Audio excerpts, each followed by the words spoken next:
Right, good morning everyone. So today we're gonna repeat the what we did yesterday to make sure you guys get the gist of it.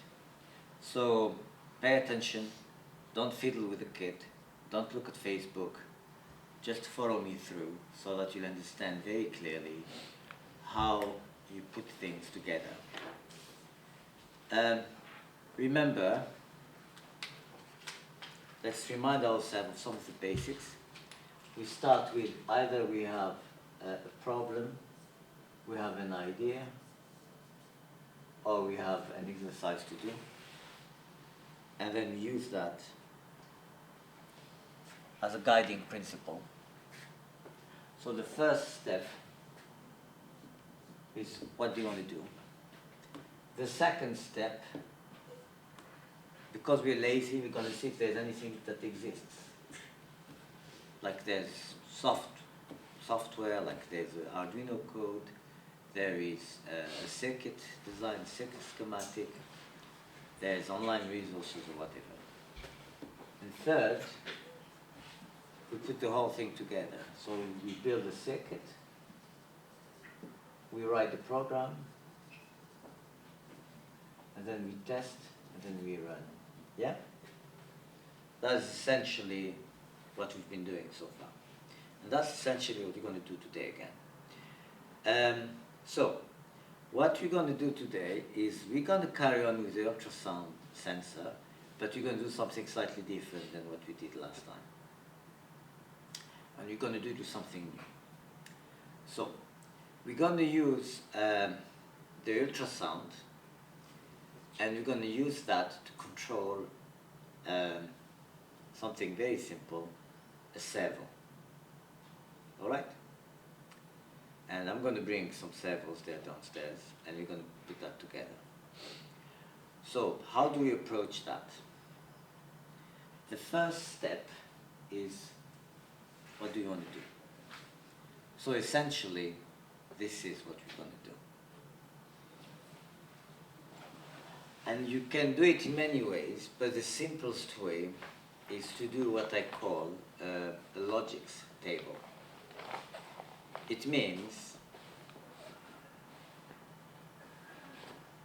thank you for your attention.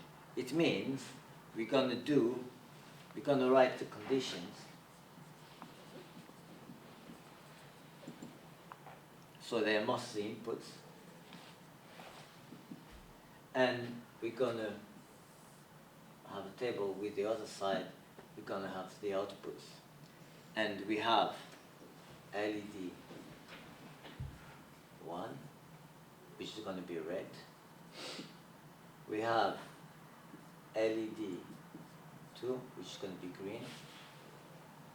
And we have servo. Okay. We have here the ultrasound sensor.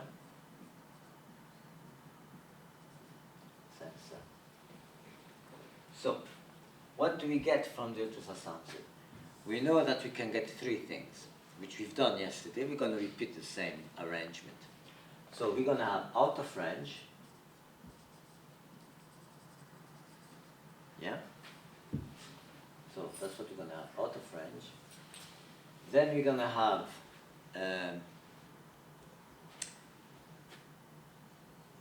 within range.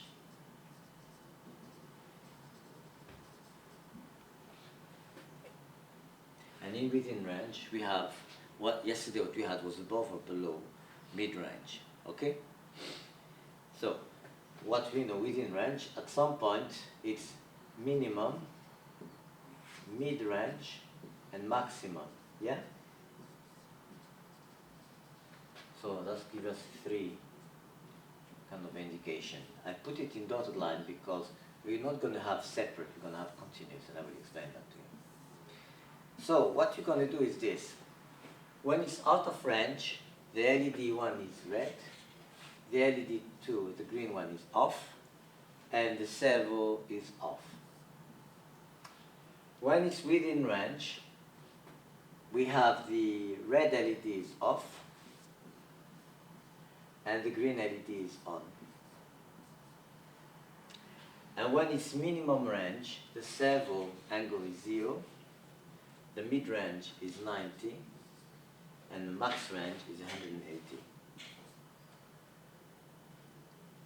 That means we're going to have, when we move the hand, when you go from the minimum to the maximum, the servo is going to rotate from 0 to 180. All right? That's what you want to do. And that's what I call a logic table. You can call it whatever you want, doesn't matter. What's that for? Is the last step in what you need to learn. It's the tool for you to make sure you're very clear about what you want to do. This is nothing new. We've done it yesterday, okay? All right? Okay. So that's what you want to achieve. Now, we need to look at it from a different perspective, which is from the pseudocode, okay? So, I'm going to do the pseudocode on the other side.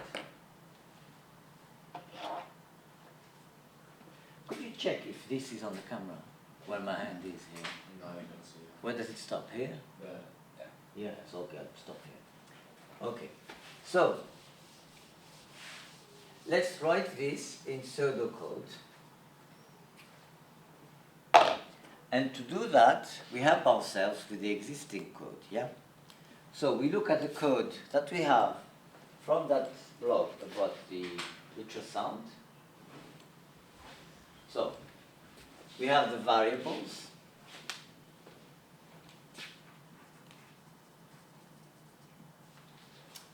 And we have the pin of, for the ultrasound, the echo pin and the trig pin, which are two pins that are connected to the ultrasound. So, pins, ultrasound, sensor, so trigger, trig pin, and echo pin. And they're defined as, this is 7 and this is 8. What else do we need? We need LED 1 and LED 2. So we have LED 1 pin, and for example it's 9, and LED 2 pin, it's 10. But we're going to do something smarter because we have colors. So LED 1 is going to be LED R pin, and the second is LED G pin. R for red and G for green, okay? So we define that. Next we have the servo, and servo pin, and for example put 11. So we've defined our variables. Do we have any function here? No. Then we have this maximum range, minimum range, long duration and distance. We need to add another one, which is the integer, which is mid-range.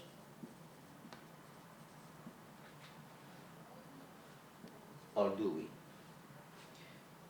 Because we've done it yesterday like this, we put it here, but we'll do question mark, because maybe we need, maybe we don't. Right, next. We have the setups, and you have the setups here for the ultrasound. What do we do with the servo? Well, let's not guess. Let's have a look. So we can open the Arduino tutorial, which is on the, and we know how to do that. We go here, we go to tutorials, we go to building examples, and we have, in the building examples, we have towards the end something called, I think it's called servo actually. Where is it?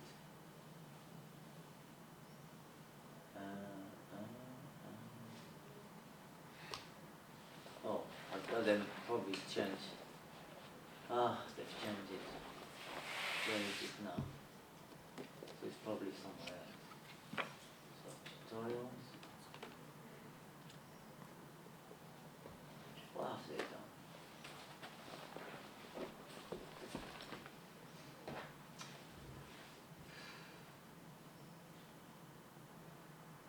Used to be simple, and the middle is such a complicated thing.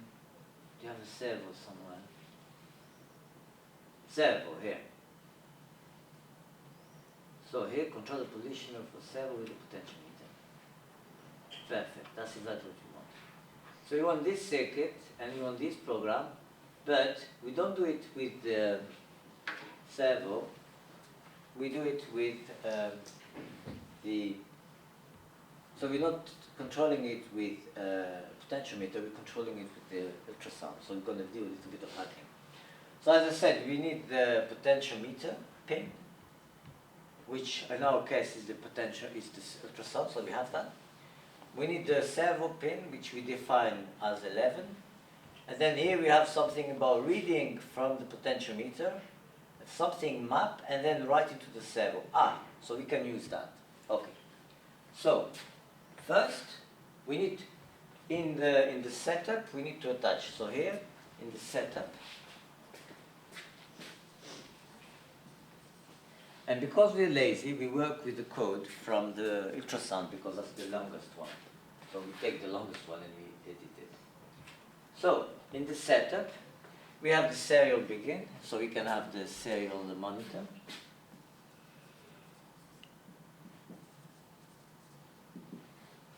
We have the pin modes for, and then we set up all pins. So that means 1, 2, 3, 4, 5. There's 5 of them. Okay? So that's going to be, one is going to be output, one is going to be input. Here we have it here. The trig pin is output, the echo pin is input.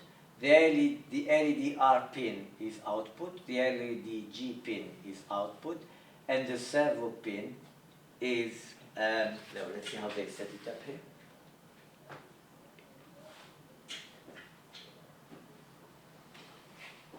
It's, you have to add my servo attach and then servo pin. So the other thing we need to do, which is new, this my servo attach, and it's servo pin. That's the only new line. The rest we've done yesterday and you're familiar with. We are touching the ultrasound sensor and we're touching LEDs. Okay? So we've done the setups, and then we go to the loop. So the loop, how do you do the loop? Unfortunately, I'm going to have to erase that. So, so far, any questions? Okay. So, we've done the setup, and we've done the variables. But don't worry, I'll do the demo, and then you guys will do it on your own. So, we've done the setups. Now we go to the loop, because that's the last part, the loop. So, we have the stuff about the ultrasound. We keep that. So, keep stuff about ultrasound sensor. Yeah? Then, what do we have? And this is where it becomes interesting. We have, first, if